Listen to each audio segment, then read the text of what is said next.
د ژوند لار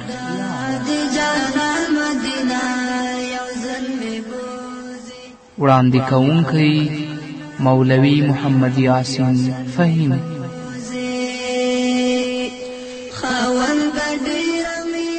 د ژوند لار. بسم الله الرحمن الرحيم. الحمد لله رب العالمين حمد الشاكرين، الصلاة والسلام على سيد الأنبياء والمرسلين سيدنا ونبينا وشفيعنا ومولانا محمد وعلى آله وأصحابه الطيبين الطاهرين. قدرمنو اوریدونکو د ژوند د لارې د خپرونې مینوالو، السلام علیکم ورحمت الله وبرکاته. ستاسو روغتیا او خوشحالي د پاک رب نه غواړم، په دې هیله چې د صحت او عافیت جامې په تن ولرئ او خوشحالي مو په برخه وي. دا دی زه محمد یاسین فهیم د ژوند د لارې د خپرونې په وړاندې کولو کې ستاسو په خدمت کې یم. زموږ د نننۍ خپرونې موضوع د کفن ورکولو طریقه او همدارنګه د جنازې د لمانځه حکم او د جنازې د لمانځه طریقه. د کفن ورکولو طریقه دا ده چې لومړی دې په څه پاک کټ یا تخته یا یو پوزي باندې د کفن څادر خور کړي. بیا دې د هغې له پاسه هغه پرتوک یا ایزار چې د مړي دی لنګ هغه دې د څادر باندې خور کړي، یعنې څادر تر پاسه څادر یې وغوړوه، د هغه تر پاسه دې د هغه مړي ایزار او د مړي لنګ خور کړي او د هغې د پاسه دې د کمیس نیمه حصه وغوړوي او نیمه دې ونغاړي، د سر طرف ته دې کیږي. د هغې وروسته دې مړی د غسل د تخلې نه راپورته کړي او د دې د پاسه دې کیږي. دا کومه ټوټې م چې غوړولي دي، نو چې کله یې مړی په دې باندې کیښوده نو هغه د کمیس نیمه نغښتل شوې برخه هغه دې د مړي سر ته ننباسي او هغه دې د مړي تر نامه پورې همواره کړي. نو کله چې مړي ته کمیس ور واغوست، د کمیس نه دې وروسته چې کله د مړي هغه کم پرتوک دی نو لومړی چپه برخه او بیا ښي برخه په هغې کې دې مړی راونغاړي. دغه شان دې د دې نه وروسته څادر هم ونغاړي او د څادر دواړه سرونه دې په یوې ټوټې باندې وتړي تر څو چې هغه ونه ښویېږي. خو دا د سړیو په کفن کې. د ښځو په کفن کې د کمیس اغوستلو نه وروسته د هغې سر ویښته دوه ځایه کړي او د ښځې په سینه دې راخواره کړي. له دې نه وروسته د هغه سربند چې کله یې ویښته د هغه په سینه راخواره کړل بیا دې سربند د دې د پاسه واچوي. د هغې نه دې وروسته هغه ایزار یا پرتوک چې دی هغه دې راونغواړي، بیا دې سینه بند وغواړي، بیا دې څادر د دې نه وروسته ونغاړي او آخر څوکې به یې په یوې ټوټې باندې وتړي. په کفن او د مړي په تندي باندې کافور موښل دا بهتر کار دی. خو یوې خبرې ته متوجه اوسو، که مړي ته د غسل ورکولو لپاره د کور څه پاک لوښی یا ټوټه استعمال کړی شي نو هغه څه پلوار نه لري چې هغه لوښي نه بیا تاسو کرکه کوئ. دا ضرور خبره نه ده، بلکې چې څومره پاک لوښی وي چې په هغې کې د مړي لپاره اوبه واچولی شي دا به ډېره بهتره خبره وي. اوس نو مړی کفن شه، جنازه ده، دا په هر مسلمان قدرمنو اوریدونکو را روانه ده.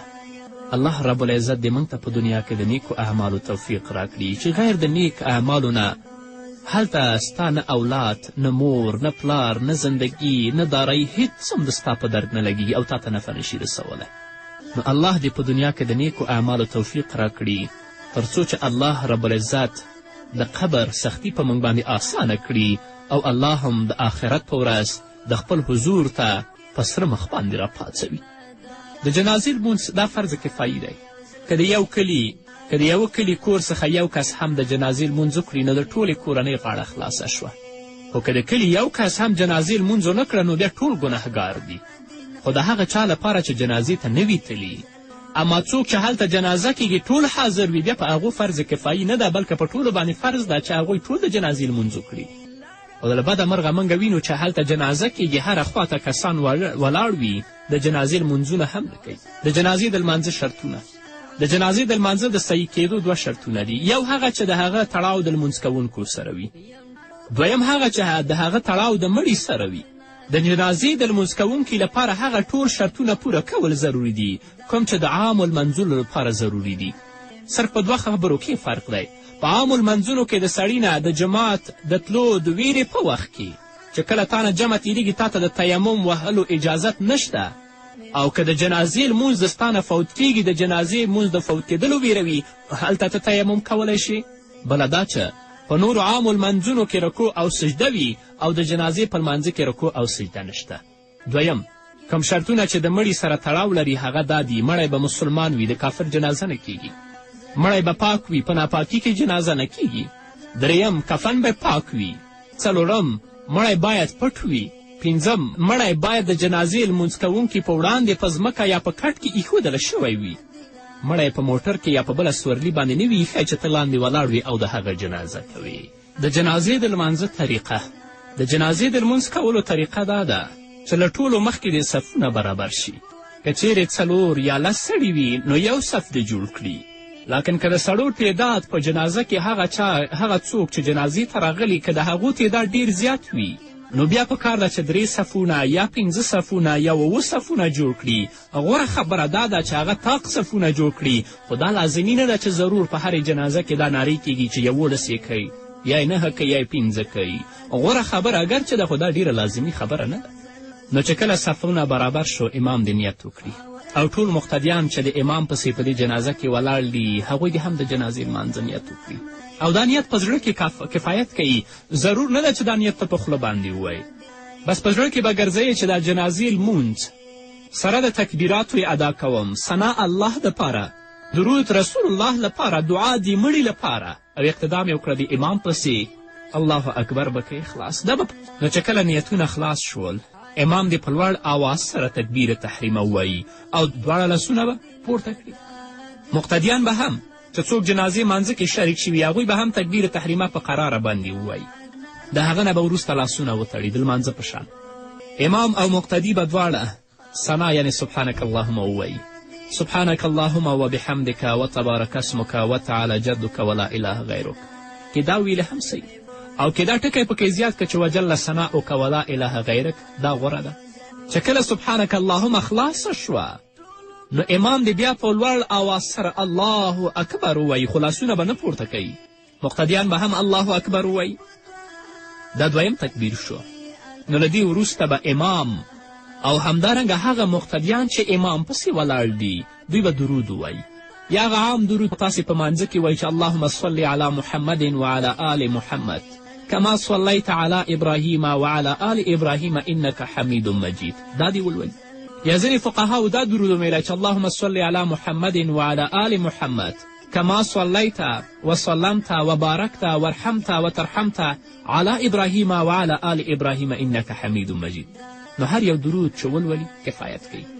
نو چې کله امام درود خلاص که بیا به په لوړ آواز سره الله اکبر ووایي. لاسونه به غوږو ته نه پورته کوي. نو چې الله اکبر ویلې مقتدیان به هم الله اکبر وایي. نو که مړی بالغ سړی وي یا بالغه ښځه وي نو امام او مقتدیان به دواړه دا دعا ولولي: اللهم اغفر لحینا ومیتنا وشاهدنا وغائبنا وصغیرنا وکبیرنا وذکرنا وانثانا اللهم من احییته منا فاحیه علی الاسلام ومن توفیته منا فتوفه علی الایمان. ای الله بخنه وکړې زموږ ژوندو ته، همدارنګه بخنه وکړې زموږ مړو ته، بخنه وکړې زموږ حاضرو ته، بخنه وکړې زموږ غائبو ته، بخنه وکړې زموږ وړو ته، بخنه وکړې زموږ لویانو ته، زموږ سړو ته، زموږ ښځو ته. ای الله په مونږ کې چې څوک ته ژوندي ساتې هغه په اسلام ژوندي وساته، او څوک چې ته مړه کوې نو د ایمان سره مرګ ورکړي. د رسول الله صلی الله علیه وسلم په احادیثو کې ځینې نورې دعاګانې هم راغلي. دا دعا خو د بالغ سړي او د بالغې ښځې لپاره وه. اوس که یو ماشوم وفات وي او نارینه وي نو هغه به امام او مقتدي به دواړه دا دعا ولولي چې اللهم اجعله لنا فرطا واجعلها لنا اجرا وزخرا واجعله لنا شافعا ومشفعا. ای الله دا هلک زموږ د بخښنې وسیله وګرځوه او دې زموږ لپاره اجر او د آخرت توښه وګرځوي. دی زموږ لپاره شفاعت کوونکی او شفاعت او د شفاعت وړ وګرځوي. او که نابالغه نجلۍ وي نو دا دعا به لولي چې اللهم اجعلها لنا فرطا واجعلها لنا اجرا وزخرا واجعلها لنا شافعة ومشفعة. ای الله دا جلۍ زموږ د بخښنې وسیله وګرځوي او دا زموږ لپاره اجر او د آخرت توښه او دا زموږ شفاعت کوونکې او د شفاعت وړ وګرځوي. د دعاګانو د لستونه به پس امام په لوړ آواز او مقتدیان په کراره الله اکبر ووایي او د عامو لمنځونو غوندې دې سلام وګرځوي نو د جنازې لمونځ ختم شي. قدرمن اورېدونکو د خپرونې په دې وخت کې به راشو دمې ته. دمې نه وروسته بیا هم زموږ خپرونه دوام لري. دا د جانان مدینه یا زلمې بوزې، دا د جانان مدینه یا زلمې بوزې. قدرمن اورېدونکو بیا هم زموږ سلامونه او نیکې هیلې ومنئ. د جنازې په لمانځه کې 2 فرضونه دي. اول لمونځ په ولاړه کول، د جنازې لمونځ په ناسته نه کیږي. دویم 4 تکبیرونه ویل. دا 4 تکبیرونه ویل دا هم په جنازې مانځه کې فرض دي. خو که کوم ماشوم د پیدایښت په وخت کې مړ شي او آواز یې کړی، د هغه جنازه دې هم وشي او په هغه باندې د نوم هم کیښودلی شي او وروسته د هغه دفن کړی شي. د پیدایښت په وخت کې چې ماشوم وفات شي او هغه غږ پورته کړي، یعنی ژوندی وي وروسته مړ شي، نو هغه ته د کفن هم ورکړی شي، په هغه د جنازه هم وشي او په هغه باندې د یو نوم کیښودلی شي، بیا دې دفن شي. او که د مور په ګېډه کې مړ شوی وي او مړی پیدا شي، نو زموږ فقهاو دا لیکلي دي چې نوم دې هم پرې کښېږدي، کفن دې هم ورکړی شي، خو د هغه د جنازه نه کیږي، په قبرستان کې دې په یو ځای کې دفن کړی شي. او دې خبرو ته د قدرمنو اورېدونکو موږ متوجه اوسو چې د جنازې لمونځ په جومات کې دننه یا قبر ته مخامخ کول مکروه تحریمي دي. زموږ فقهاو دا لیکلي، ځکه که قبرونو ته مخامخ د جنازې لمونځ وشي، نو د خلکو په زړونو کې به د قبر لویي پیدا شي، بیا به پرې څوک ګلونه اچوي، څوک به ورنه طوافونه کوي او یا به قبرونه څپوي او د هغه قبر نه به بیا سوالونه کوي. رسول الله صلی الله علیه وسلم چې د الله رب العزت د ټولو نه محبوب بنده و، هغه په خپل قبر د دې شیانو څخه منع کړې ده چې لا تجعلوا قبري بعدي عیدا. او همدارنګه رسول الله صلی الله علیه وسلم ویلي دي چې زما قبر زما نه وروسته وثن مه جوړئ یعبد، چې د هغه عبادت وکړی شي. او په جماعت کې د جنازې لمونځ دننه ځکه مکروه دی ځکه چې هلته ویره د تلویث د مسجد ده چې جومات چټل نشي. اما که د جنازه د جومات نه بهر ویښې وه او خلک په جومات کې ولاړ وه، بیا دې مانځه کې څه مشکل نشته دی. او مړی چې په قبر کېږي، زموږ فقهاو لیکلي دي، نو د هغه شا د ختیځ لورې ته او مخې باید قبلې ته شي او په قبر کې دې کېښودلی شي. او ځینې فقهاو دا هم لیکلي دي چې کله مړی په قبر کې کېښودلی شي، د الله لږ خاوره راواخلي او دا کلمات دې وایي چې منها خلقناکم. په دویم ځل دی بیا په لاس کې خاوره راواخلي او دا کلمات دی ووایي چې وفیها نعیدکم، او خاوره دی په مړي باندې واچوي.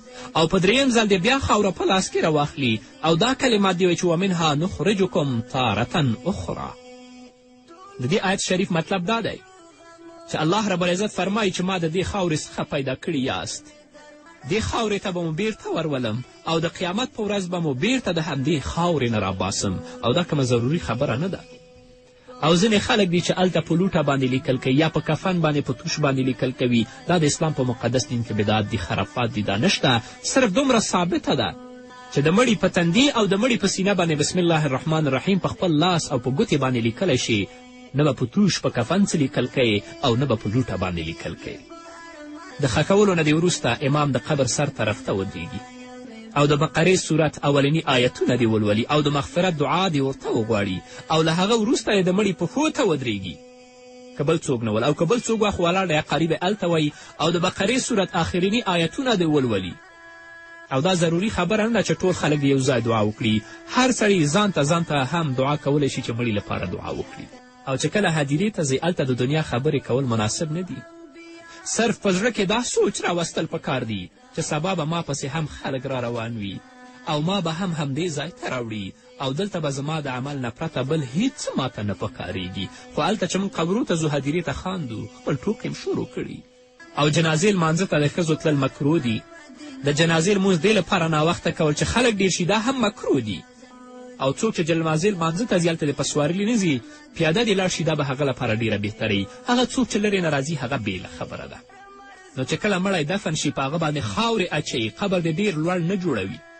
د قبر لوړوالی باید یو لیش په اندازه وي او همدارنګه قبر دې نه پوخوي، ځکه د قبر پخول د اسلام په مقدس دین کې حرام دي. رسول الله صلی الله علیه وسلم د دې نه نهیه کړې ده. او که داسې مسله وه چې څو مړي شوي 10-15 مړي په یو ځای شوي ول، نو بهتره دا ده چې د هر یو جنازه بیله بیله وشي. او که بیله بیله نه وي، یو ځای د ټولو جنازه هم کیدلی شي.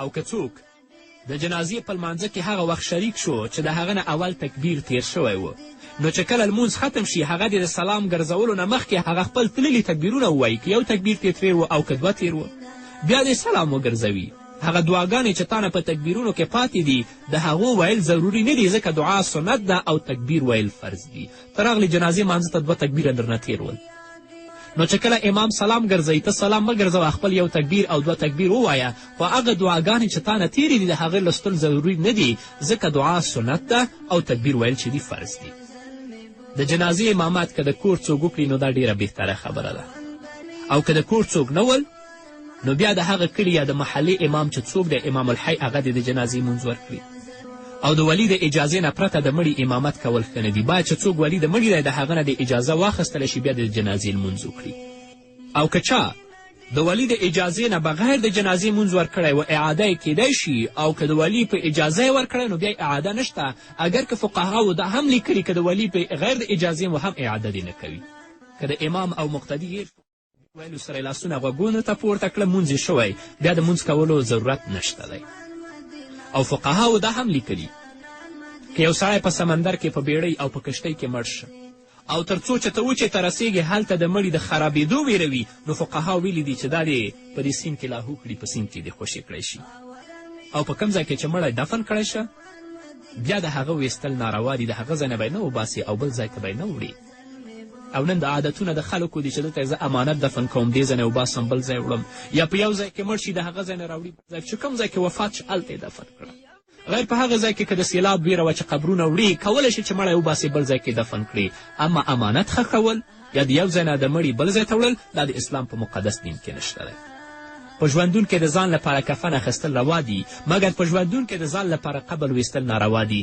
ځکه د مرګ ځای معلومات یوازې الله ته وي تا ته نشته چې ته به کوم ځای کې مړ کیږي د جنازې لمونځ د مازدیګر او د سهار نه وروسته کیږي د لمازدیګر نه وروسته چې کله لمر بلکل زیړ شوی نه وي نو د جنازې لمونځ کیدلی شي همدارنګه د سهار د لمانځه نه وروسته هم د جنازې لمونځ کیدلی شي دا زموږ فقهاو لیکلي دي او تعزیت و غمرازي چې په دې باندې په نورو خپرونو کې زه تفصیلي غږېدلی یم د رښتیني مومن په خپرونو کې په کوم کور کې چې مړی وشي نو تعزیت کول یې سنت دي یعنې د کور خلکو ته تسلي ورکول او د صبر دعا ورته غوښتل دا سنت دي ځکه رسول الله صلی الله علیه وسلم به پخپله هم غمرازي لپاره د خپله خلکو کورونو ته ورتللو په کوم کور کې چې مړی وشي نو هغوی ته 3 وخته د ډوډۍ وروړل ضروري دي چې نور خلک هغو ته ډوډۍ وروړي او د 3 ورځو نه وروسته د مړي کور ته د تعزیت او د فاتحې لپاره ورتګ دا مکروه دي البته هغه خلک چې لرې لرې ځای نه راځي دا حکم د هغوی لپاره نه دی هغوی کولی شي چې وروسته د 3 ورځو نه هم تعزیت او فاتحه وکړي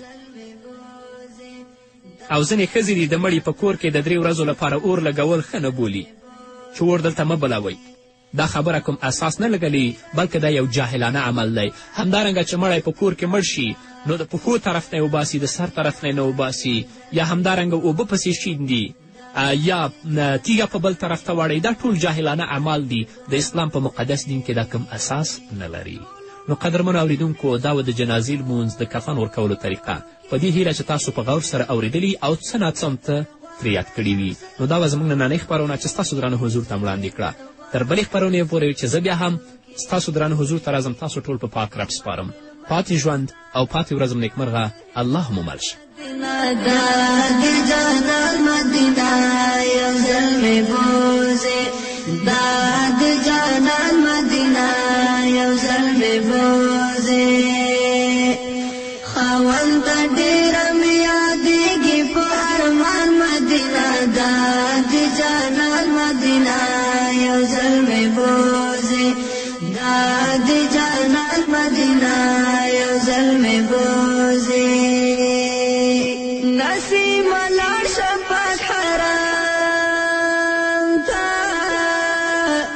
سلام کوا نبی اکرم تا سلام کوا نبی اکرم تا دایدا پټولو انبیاءو کې سلطان مدینہ دا دی جانا مدینہ یو ځل می بوزي دا دی جانا مدینہ یو ځل می بوزي خاوند ډیر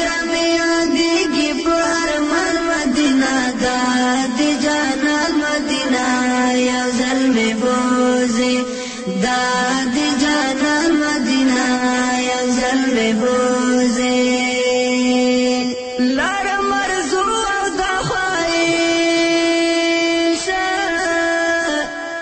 عثمان چې هلته وای همیشه عثمان چې هلته وای همیشه یم ډیر ناچار په اوښکو لوند مې د ګریوان مدینه دا د جانان